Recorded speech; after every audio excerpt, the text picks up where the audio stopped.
বাংলাদেশের জামাতের কথায় আপনি সরকার চালাচ্ছেন, অ্যারেস্ট করা হোক, যাতে আগামী প্রজন্ম এইটা থেকে একটা শিক্ষা পায়। তুমি মুখ্যমন্ত্রী মানে তুমি যে কোনো জায়গায় ঢুকে সেখানে রেড বন্ধ করে দেবে, তৃণমূল মানেই হচ্ছে চোর। কিন্তু আমাদের বক্তব্য হচ্ছে যে একজন মুখ্যমন্ত্রী যদি ভারতবর্ষের সংবিধান, ভারতীয় ন্যায়ের সংহিতা, সেটা যদি ভাবেন যে উনি সেটাকে বাধা দিতে পারবেন, একটা ইন্ডিপেন্ডেন্ট ইনস্টিটিউশন আসছে একটা রেড করতে, ওখানে গিয়ে উনি বাধা দিয়ে ফাইল চুরি করে, ডকুমেন্টস চুরি করে চলে আসবেন, আর তারপর অসত্য কথা বলবেন যে আমাকে ইডি বলেছিল ফাইলটা নিয়ে যেতে, এটা তো আগামী প্রজন্মের জন্য বা দৃষ্টান্তমূলক একটা শাস্তি দেওয়া দরকার আগামী যারা এমএলএ এমপি হবে বা যারা লিডার হবে তাদের জন্য। যত বড়ই লিডার আপনি হন না, আপনি কিন্তু ভারতীয় ন্যায়ের সংহিতা বা ভারতবর্ষের সংবিধানের ঊর্ধ্বে নয়।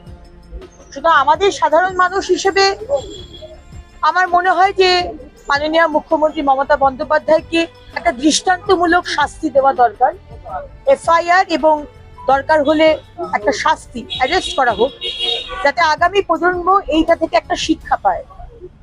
যে তুমি মুখ্যমন্ত্রী মানে তুমি যে কোনো জায়গায় ঢুকে সেখানে রেড বন্ধ করে দেবে, ফাইল নিয়ে চলে আসবে, সেটা কিন্তু সম্ভব না। ইডির মামলা যখন পিছিয়ে যাচ্ছে, তখন পশ্চিমবঙ্গে আজকে দুর্গাপুরে উদ্ভুত থানার ওসি মনোরঞ্জন মন্ডলের বাড়িতে ইডি এছাড়া বিভিন্ন জায়গায় ইডির লাগাতার তল্লাশি চালাচ্ছে। এই কয়লা কেলেঙ্কারি, কয়লা মামলা ইডি তল্লাশি প্রশাসনের মাধ্যমে দুর্নীতির টাকা লেনদেন হয় বলে মনে হচ্ছে। খুব স্পষ্ট, খুব ক্লিয়ার, জলের মতো স্বচ্ছ। কারণ আজকে যেভাবে দুর্নীতি ছড়িয়েছে, এটা তো একটা one of a kind incident নয়। আজকে যে ধরনের চুরি করেছে তৃণমূল, শিক্ষাতে বলুন, স্বাস্থ্যতে বলুন, চাকরি বিষয়ে বলুন, সব জায়গাতে, সেখানে পুলিশ এবং প্রশাসন all are hand in gloves. এটা ইনস্টিটিউশনালাইজ হয়েছে, ওপর থেকে নিচ অব্দি সবাই ভাগ করে নিয়েছে টাকা। সুতরাং থানার ওসিও যে টাকা নিয়েছে, সেটা তো অবাক হওয়ার কিছু নেই। দে আর কমপ্লিটলি ইনভলভ। কিন্তু ওসির থেকেও হয়তো আরো বড় কেউ তার মাথার উপর আছে, তো এখন ওসিকে ইমপ্লিকেট করা হচ্ছে, কিন্তু এভরিবডি ইজ ইনভলভ। এক দুজন ছাড়া মানে আপনি তৃণমূল মানেই হচ্ছে চোর, যে কথাটা আমরা বলি, এভরিবডি ইজ ইনভলভ। মুখ্যমন্ত্রী দিল্লি ছুটে যাওয়া এসআইআর নিয়ে কি মনে হচ্ছে? মুখ্যমন্ত্রী কি নিজেই চাইছেন যে সঠিক সময় ভোট না হোক, রাষ্ট্রপতি শাসন হোক, সিম্প্যাথি নিয়ে পশ্চিমবাংলা ফের একটা বৈতরণী পার করা যাবে? দেখুন, আমরা তো সেটা বলতে পারবো না। রাষ্ট্রপতি শাসনের কথা মহামহিম রাষ্ট্রপতি বলতে পারবেন, আর আমাদের ইলেকশন কমিশন বলতে পারবে না, আর আমাদের রাজ্যপাল বলতে পারবে। যদি সময় মতো যদি এসআইআর না কমপ্লিট হয়, আর 5ই মে রাত্রির 12টার মধ্যে যদি সরকার, নতুন সরকার না গঠন হয়, তাহলে রাষ্ট্রপতি শাসনের দিকেই এগোবে। কিন্তু তার আগেও এখনো কিছু সময় রয়েছে। 14 তারিখ বা 17 তারিখের মধ্যে যদি স্বচ্ছ ভোটার রোল ইলেকশন কমিশন প্রকাশ করতে পারেন, সেই মতো নোটিফিকেশন হবে, তারপরে আপনাকে 45 দিন অ্যারাউন্ড দিতে হবে ইলেকশনের। তো এই সব বিষয় নিয়ে যদি ডেডলাইন ক্রস করে যায়, তাহলে হবে, কিছু করার নেই, 355 বা 356। কিন্তু মমতা ব্যানার্জি যদি ভেবে থাকেন যে আমি এসআইআর কিছুতেই করতে দেব না কারণ আমার ভোট ব্যাংক কাটা যাচ্ছে বলে, তো সেটা তো হবে না। কারণ এসআইআর এর আগেও হয়েছে, এবং আমরা সবাই জানি যে পশ্চিমবঙ্গে এসআইআর এর ভীষণভাবে দরকার। কারণ আমরা বাংলার মানুষ, আমরা এই রোহিঙ্গা মুসলমান আর বাংলাদেশি মুসলমান আর মৃত ভোটার, শিফটেড ভোটারদের আমাদের ইলেকট্রাল রোলে আমরা থাকতে দেবো। কমিশনের অনুমতি ছাড়াই রাজ্যে দেখা গেল যারা রুল অবজারভার তাদের বিভিন্ন জায়গাতে ভর্তি করা হলো। একই সঙ্গে ইয়ারোদের মধ্যে অভিযোগ দায়ের করার কথা বলা হয়েছিল। ভেটারেন্টি অপারেটরদের বিরুদ্ধে কোনোটাই রাজ্য সরকার করে, মানে রাজ্য সরকার কি কোথাও চাইছে যে কমিশনের সঙ্গে সংঘাতটা বজায় থাক? সংঘাতটা তো প্রথম দিন থেকে মমতা ব্যানার্জি করেছেন। আমরা তো দেখেছি যে আরো অনেকগুলো রাজ্যে এসআইআর হচ্ছে, কিন্তু কোথাও আমরা এই ধরনের নন কোঅপারেশন বা অসভ্যতা আমরা কিন্তু দেখিনি। এবং এখানেও বারবার আপনি জানেন যে 2জন ইআরও এবং 2জন এইআরওর সাসপেনশনের জন্য বলা হয়েছে, এফআইআর এর জন্য বলা হয়েছে, সেখানে সাসপেন্ড করা হয়েছে কিন্তু এফআইআর করা হয়নি। ডেটা এন্ট্রি অপারেটর নিতে বলা হয়েছিল যাতে বিএলওদের সুবিধা হয়, সেটা নেওয়া হয়নি। বারবার মুখ্যমন্ত্রী রাজনীতি করছেন, কখনো বলছেন 60 জন মারা গেছে, তার কদিন বাদে বললেন 140 জন এসআইআর এ মারা গেছে। গতকাল উনি প্রেস কনফারেন্স করে বললেন 150 জন মারা গেছে। তাহলে মুখ্যমন্ত্রী একদিনের মধ্যে 140 আর 150 মানে একদিনের মধ্যে 10 জন মারা গেল। ইলেকশন কমিশন বলছে আপনি পোস্টমর্টম রিপোর্ট দেখান, আপনি সেটাও দেখাতে পাচ্ছেন না। মানে মিথ্যে কথা এত বলেন কি করে মমতা ব্যানার্জি? আপনি মানে আপনার মনে মুখে কিছু লাগে না যে একজন মুখ্যমন্ত্রীর চেয়ারে বসে আপনি প্রতিটা বিষয় নিয়ে এত অসত্য কথা বলেন? আজকে বলছেন ইডি আপনাকে নাকি বলেছে সবুজ ফাইলটা নিয়ে যেতে। এত বোকা ভাবেন কেন পশ্চিমবঙ্গের মানুষকে? এত বোকা ভাববেন আর এত অ্যাডভান্টেজ নেবেন না। বাংলার মানুষ পরিবর্তনের ডিসিশন নিয়ে নিয়েছে, আপনি অপেক্ষা করুন।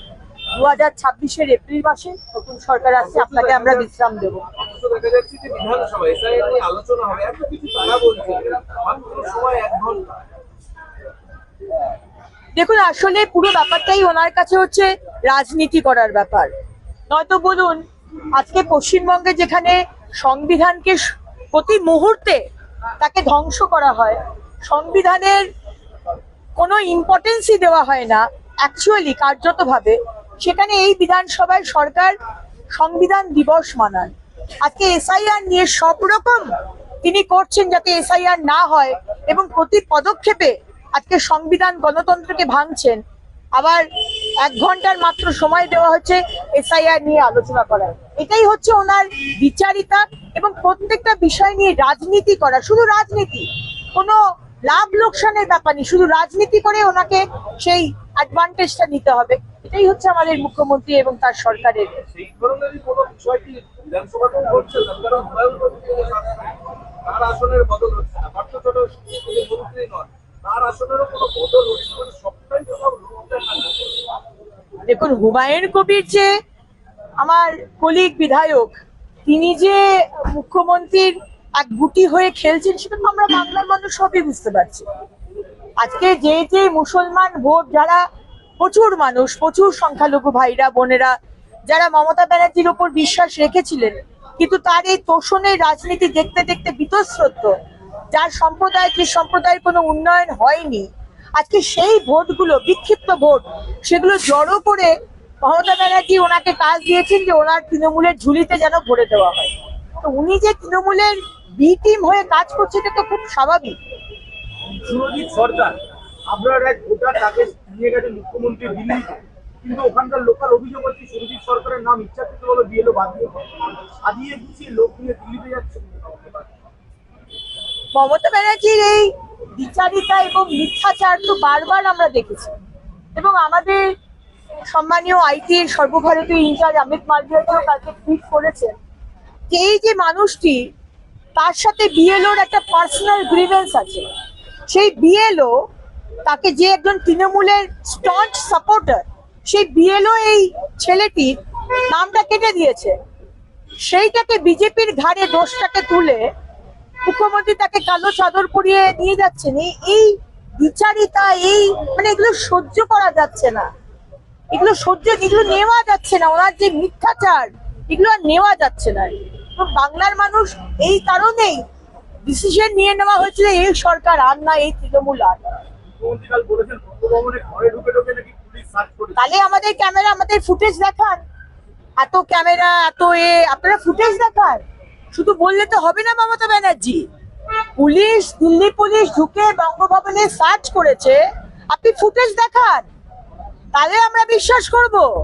আপনি মিথ্যা কথা বলে যাবেন একের পর এক, আমরা তো বিশ্বাস করবো না এই কথা। এর আগেও আপনি এসআইআর নিয়ে বলেছেন এত লোক মারা গেছে, 40 জন মারা গেছে, 60 জন মারা গেছে, 150 জন মারা গেছে। আপনাকে বারবার ইলেকশন কমিশন বলেছে পোস্টমর্টম রিপোর্ট দিন, পোস্টমর্টম রিপোর্ট দিন, কেন দিচ্ছেন না? যদি আপনার মনে হয় যে এরা এসআইআর এর জন্য হার্ট অ্যাটাক করে, প্যানিক অ্যাটাক হয়ে মারা গেছে, আপনি পোস্টমর্টম দিন, রিপোর্ট দিন। আপনি দিতে পারছেন না, কারণ আপনি তো মিথ্যাচার করছেন। বারবার মানুষকে ভুল বুঝিয়ে আপনি এই এসআইআর প্রসেস বন্ধ করতে চাইছেন। আমরা এটা করতে দেব না। সেই জন্য কি বঙ্গভবনের জন্য 22 জনের বিশেষ পুলিশের দল নিয়ে যাওয়া হলো দিল্লিতে? কত আজ রাতে নিয়ে যাওয়া কিসের জন্য? 22 জনের একটা পুলিশের দিয়েছেন, একজন বিএসএফ গণমর্যাদার অফিসার ইন্সপেক্টর রয়েছেন, বিশেষ টিম নিয়ে যাওয়া হলো আজ রাতে তারা দিল্লি। আমি এই বিষয়ে বলতে পারবো না, এটা দিল্লি পুলিশ বলতে পারবে। এই বিষয়টা আমি জানি না কেন মাঝরাতে তারা বঙ্গভবনে গিয়েছিল। আমি সকাল অবধি দেখেছিলাম বঙ্গভবনে দিল্লি পুলিশ ছিল, কিন্তু মুখ্যমন্ত্রী যেটা বলছেন যে ঘরে ঢুকে ঢুকে সার্চ করছে, সম্পূর্ণ মিথ্যে কথা। রাজ্য পুলিশের একটা টিম তাদেরকে নিয়ে যাওয়া হলো, মুখ্যমন্ত্রী দিল্লিতে রয়েছেন, সেই সময় তাদেরকে দিল্লিতে পাঠাতে হচ্ছে। ব্যারাকপুর কমিশনারেট থেকে 22 জন আধিকারিককে নিয়ে যাওয়া হচ্ছে। কোথাও কি ভয় পাচ্ছে তৃণমূল কংগ্রেস যে দিল্লিতে কিছু একটা হতে পারে, তাই রাজ্য পুলিশকে টেনে নিয়ে যাওয়া? ভয় তো পাচ্ছেন, এবং ভয় তো পাবেন সব থেকে বাংলার মানুষের থেকে।